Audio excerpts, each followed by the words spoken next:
आतंकियों का इस्तेमाल किया था, उन तक तो हमारे हाथ पहुंचे। हमने आतंकी ठिकानों को निस्तनाबूद किया, ये बताया गया। लेकिन वास्तविक जो हाथ हैं, क्या उन तक भी पहुंचने का हमारा इरादा था? पाकिस्तान सेना का इन आतंकियों को खुला समर्थन रहता है। पाकिस्तानी सेनाध्यक्ष मुनीर जिस भाषा का इस्तेमाल कर रहे हैं, उस मुनीर के संदर्भ में हमारा आगे क्या कदम रहेगा, ये जानने में दिलचस्पी है। जो मुनीर हमारे अस्तित्व को नकारते हैं, जो मुनीर हिंदू मुसलमान के बीच में भेद के आधार पर अस्तित्व की बात करते हैं, वो मुनीर अगर पाकिस्तान के सेना प्रमुख हैं, तो कैसे एतबार किया जाए कि भविष्य में पाकिस्तान भारत में आतंकी घटनाओं के संचालन की कोशिश नहीं करेगा? सवाल है ना, ये महत्वपूर्ण सवाल है। हमने अतीत में देखा है, ये शहबाज शरीफ के भाई नवाज शरीफ अटल जी को बुला रहे थे, वो बस यात्रा की थी, उसके 10वें दिन कारगिल हो गया था। ये वहां पे सेना का चित्र है। तो आज सरकार के स्तर पर भले ही सुलह की कोशिश हो गई है, पर क्या पाकिस्तान का सेनाध्यक्ष इस समझौते के संदर्भ में सहमत है, या तात्कालिक सहमति भविष्य में फिर एक बड़ी घटना को अंजाम देने के संदर्भ में? तो ये समय सचेत रहने का अभी भी है। आप इतने यकीन के साथ इस युद्ध विराम के साथ में नहीं मान सकते कि सब कुछ ठीक हो गया, अब पाकिस्तान कोई हिमाकत नहीं करेगा। पाकिस्तान ने अतीत में भी लगातार धोखे किए हैं, तो भविष्य के संदर्भ में अगर आप आश्वस्त होते हैं तो ये एक बड़ी गलती होगी, जैसा अटल जी के समय में हमने देखा था।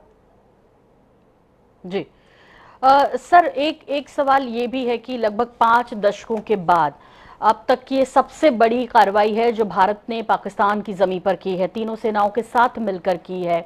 ऐसे में जब अचानक से, जैसे आपने शुरुआत में कहा, प्रत्याशित था, और ये वाकई पूरे देशवासियों के लिए और दुनिया के लिए भी था शायद, भले ही ट्रंप लगातार कोशिश कर रहे हो बातचीत बनवाने की बीच में, लेकिन इन सब के बीच सेना और इन सब का जोश, हालांकि युद्ध किसी भी समस्या का हल नहीं, लेकिन कहीं ना कहीं क्या धक्का भी लगता है जब इस तरह के बातचीत के लिए रोका जाता है? बात है कि 12 मई का दिन एक बार फिर से बातचीत के लिए तय हुआ है।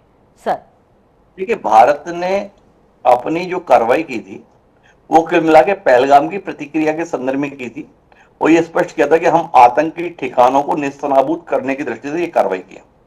हम पाकिस्तान को जीतने जा रहे हैं, ऐसी कोई मंशा भारतीय हुकूमत ने जाहिर नहीं की थी। नरेंद्र मोदी हो, राजनाथ सिंह हो, उन्होंने कभी ऐसा कोई दावा नहीं किया था। तो सेना भी ऐसी उम्मीद के साथ में नहीं थी कि हमें लाहौर जीत लेना है, हमें पीओके जीत लेना है। देशवासियों की भावनाएं जितनी भी हिलोरे मान रही हो, भारतीय जनता पार्टी के कार्यकर्ता या नेता जितने भी जोश में आ रहे हो, पर देश की हुकूमत ने पूरे समय संयम का परिचय दिया। बार बार ये बताने की कोशिश देश की हुकूमत कर रही थी। आप ब्रीफिंग देख रहे होंगे जिसमें लगातार ये बात बोली जा रही थी कि हमने ना तो रिहायशी क्षेत्र को चिन्हित किया है, ना ही हमने सैन्य ठिकानों को निशाना बनाया। जब पाकिस्तान ने हमारे सैन्य ठिकानों को निशाना बनाया, तब आज पहली बार हमने ये कहा कि हमने भी उनके सैन्य ठिकानों को निशाना बनाकर ये कार्रवाई की है। आशय ये कि हम युद्ध नहीं चाहते थे, इस प्रकार से हमने जाहिर किया विश्व पटल की राजनीति में। हमने केवल ये बताने की कोशिश की दुनिया को कि पाकिस्तान आतंकियों को खुला समर्थन ही नहीं देता है, बल्कि आतंकियों को अपनी जमीन उपलब्ध कराता है ऐसी घटनाओं को अंजाम देने के संदर्भ में। और जिस मसूद अजहर के पाकिस्तान में मौजूदगी से इंकार करता था पाकिस्तान, वो मसूद अजहर का बिलखता हुआ बयान सामने आया भारत की कार्रवाई के बाद, इस बात का विलाप करते हुए कि मैं क्यों नहीं मर गया। पाकिस्तान में अपनी मौजूदगी में मसूद अजहर ने जाहिर किया। दूसरा, आतंकियों के साथ पाकिस्तान सेना किस तरीके से मिली हुई है, ये उन आतंकियों के जनाजे के समय पर पाकिस्तानी फौज के बड़े बड़े अफसरों की मौजूदगी ने जता दिया दुनिया के सामने कि ये है पाकिस्तान, ये है पाकिस्तान का असल चेहरा। जो पाकिस्तान ये कहता है कि हम तो खुद आतंक पीड़ित हैं, वो आतंक पीड़ित नहीं है, वो आतंकियों के लिए पोषित है। आतंकियों को पोषित करना उसका काम है। तो इस दृष्टि से भारत एक सफलता ले पाया है। लेकिन मैं फिर कहता हूं कि ये युद्ध विराम बीच में ही हुआ है, पर हमने युद्ध छेड़ा ही नहीं था।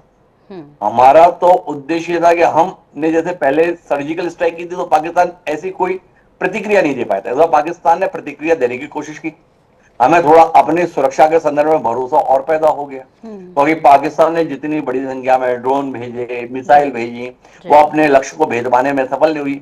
हमारी जो सुरक्षा कवच था वो कुल मिलाकर उन हमलों को नाकाम करने में सफल रहा, कोई बड़ी क्षति हमारे को नहीं हुई। तो इससे हमारी सेना का और सेना के प्रति देशवासियों का और सरकार के प्रति देशवासियों का जी। भरोसा बढ़ा कि हमने अपने आप को वाकई मजबूत किया है, अपने आप को सुरक्षित किया है। जिस बड़े तरीके से पाकिस्तान कोशिश कर रहा था भारत के लोगों को नुकसान पहुंचाने की, वो तो नहीं पहुंचा पाया, ये सामने जाहिर है। और पाकिस्तान को हम नुकसान पहुंचाए ये स्वयं पाकिस्तान सरकार ने माना, पाकिस्तान की सेना ने माना और पाकिस्तान के मीडिया ने भी माना। चिल्ला चिल्ला कर बोले वो कि हाँ हमारे यहाँ पर इतनी जगहों पर मिसाइल गिरी, इतने स्थानों पर हमारे ये नुकसान हुआ और देखिए भारत ने ये हमारे साथ क्या किया। तो कुल मिलाकर भारत की मारक क्षमता का पता चला और भारत की सुरक्षात्मक क्षमता का भी पता चला। लेकिन जिस घटना के कारण से हमने ये पहल की थी वो अपने मुकाम तक अभी तक नहीं पहुंची है, ये मैं बहुत दृढ़ता के साथ और विनम्रता के साथ कहता हूं। पहलगाम में जिन्होंने मासूमों को मारा है उनको पकड़ा जाना चाहिए और उनको मारा जाना चाहिए, उनको उनके किए के सजा मिलनी ही चाहिए। जब तक वो सजा नहीं मिलती है तब तक ऑपरेशन सिंदूर अधूरा है, स्पष्ट। इसके संदर्भ में किसी को भी मत भिन्नता नहीं होनी चाहिए और मुझे लगता है देश की सरकार को होगी भी नहीं। भले ही हमने युद्ध विराम कर लिया, लेकिन जितना मैं नरेंद्र मोदी के संदर्भ में महसूस करता हूं या अमित शाह के संदर्भ में महसूस करता हूं, जो कुछ भी समय गाहे बगाए उनके साथ मैंने बिताया है, मेरा स्पष्ट मानना है कि नरेंद्र मोदी और अमित शाह के स्तर पर या राजनाथ सिंह के स्तर पर यह संभव नहीं है कि वो इसे भुला देंगे। उन आतंकियों को चाहे वो देश के किसी भी कोने में रहें उनको सजा तो मिलेगी, जरूर मिलेगी। जी सर, जैसे ही ये फैसला आया या पता चला उसके बाद लगातार INS 24/7 बना हुआ है। हमने जितने भी एक्सपर्ट से बात की उनमें से ज्यादातर ने ये कहा कि जो तरीका रहा उससे लेकर बहुत गले उतरी नहीं बात। ट्रंप सबसे पहले एक्स पे पोस्ट करते हैं, उसके बाद जो है भारत से पता चलता है, यानी भारत की ऑफिशियली प्रेस कॉन्फ्रेंस होती है, फिर रक्षा मंत्रालय की प्रेस कॉन्फ्रेंस होती है। इसे कैसे देख रहे हैं सर? देखिए, कुल मिलाकर दुनिया का सबसे ताकतवर देश है अमेरिका। तो अमेरिका ने एक मध्यस्थता की और चूंकि सभी बोलते हैं कि हम युद्ध नहीं चाहते, तो अगर जिसने मध्यस्थता की और मध्यस्थता करके सहमति बनाई तो उसके इस अधिकार को आप क्यों छीनना चाहते हैं कि वो ये बताए कि हाँ मैंने मध्यस्थता करा के ये युद्ध विराम करा दिया। तो कुल मिलाकर अगर ट्रंप की कोशिशों के चलते दो देश, पड़ोसी देश, युद्ध विराम के संदर्भ में सहमत हुए हैं तो कुल मिलाकर ये तो ट्रंप बताएंगे। और अगर अमेरिका इस दबाव के साथ में है और जब हम अपने इच्छित लक्ष्य को काफी हद तक पूरा कर चुके हैं, अगर हमारा उद्देश्य क्या था, क्या हम पीओके को जीतना चाहते हैं आज की तारीख में, या हमारा इरादा लाहौर जीत लेने का है, उस पर कब्जा करने का है, ऐसा तो हमने कभी जाहिर नहीं किया। हमारे को आतंकियों के संदर्भ में ठिकाने लगाना था, देश को यह एहसास कराना था कि हम इतने कमजोर नहीं कि कोई भी हमारे पास आएगा हमें मारपीट के चला जाएगा, जैसे कताब के समय पर हुआ, अक्षरधाम के समय पर हुआ। हमने ये बताया कि अगर हमारे यहाँ आकर गड़बड़ करोगे तो हम तुम्हारे यहाँ आकर तुमको ठीक कर देंगे। वो उद्देश्य हमारा पूरा हो गया। अब इसके बाद में तो एक जंग छेड़ने के हालात बन रहे थे, क्योंकि पाकिस्तान की हुकूमत और सरकार के लिए अपनी जनता को चेहरा दिखाना मुश्किल हो रहा था कि तुम्हारी घर के अंदर घुसकर इतनी पिटाई भारत कर दे रहा, तुम क्या कर रहे हो। तो ऐसे में वो जवाबी कार्रवाई करने की कोशिश कर रहा था, कोई कोशिश सफल हुई नहीं। उससे पहले अगर अमेरिका का दबाव आके ये संघर्ष रुक रहा है तो भारत का क्या नुकसान है। भारत के स्तर पर केवल एक ही चीज लक्षित उद्देश्य के संदर्भ में अधूरी है, वो है पहलगाम के आतंकियों के संदर्भ में। पर अभी तो हमें ये भी नहीं पता ना कि वो आतंकी सीमा पार करके पाकिस्तान में जा चुके या अभी भारत की सीमा के अंदर है। पर हमारी तरह रुकनी नहीं चाहिए, हमें उन्हें खोजना भी है और उनके अंजाम तक पहुंचाना भी है। इस संकल्प में कमी नहीं आनी चाहिए। बाकी दो देशों के बीच में लड़ाई किसी के भले के लिए नहीं होती। अगर इसके संदर्भ में आज विराम आया है, संघर्ष विराम, तो इसका बुरा मानने की जरूरत नहीं है। कुल मिलाकर भारत नुकसान में नहीं है। हमने इन 15 दिनों में दुनिया के बीच में अपने आप को और मजबूत स्थापित ही किया है। अगर कोई कमजोर जाहिर हुआ है, कोई लाचार जाहिर हुआ है, कोई विवश जाहिर हुआ है, तो वो पाकिस्तान है।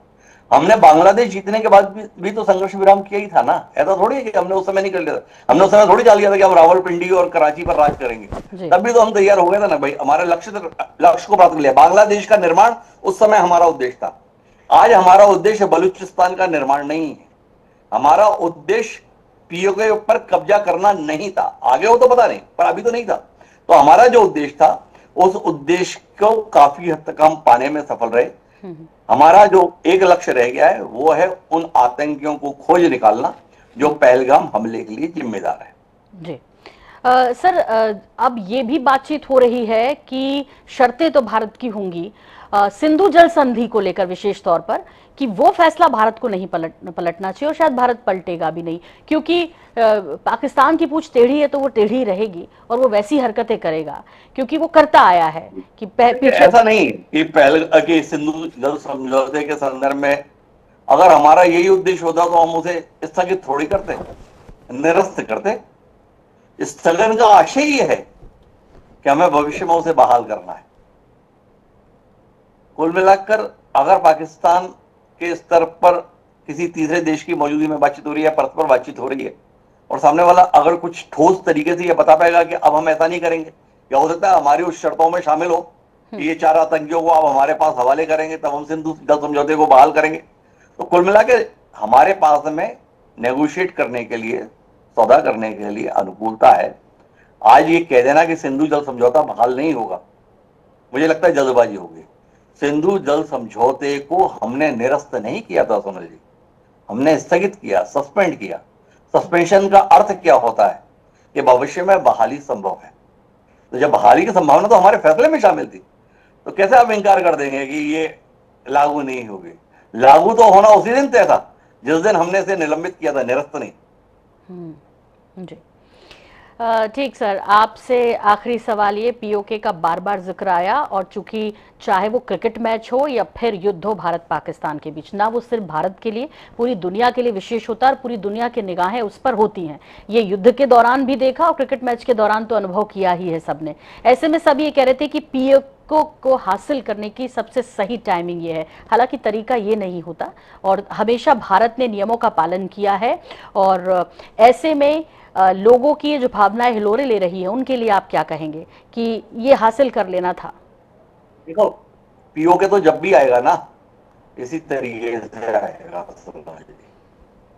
कोई जना राजी से आपकी तश्तरी में से नहीं डाल देने वाला। पीओके कोई फल नहीं है कि पेड़ से तोड़ेगा और आपको दे देगा, आपको अपने भुजंडों के माध्यम से ही उसे हासिल करना पड़ेगा। पर पीओके केवल एक जमीन का टुकड़ा नहीं है, वहां पर एक बड़ी आबादी है।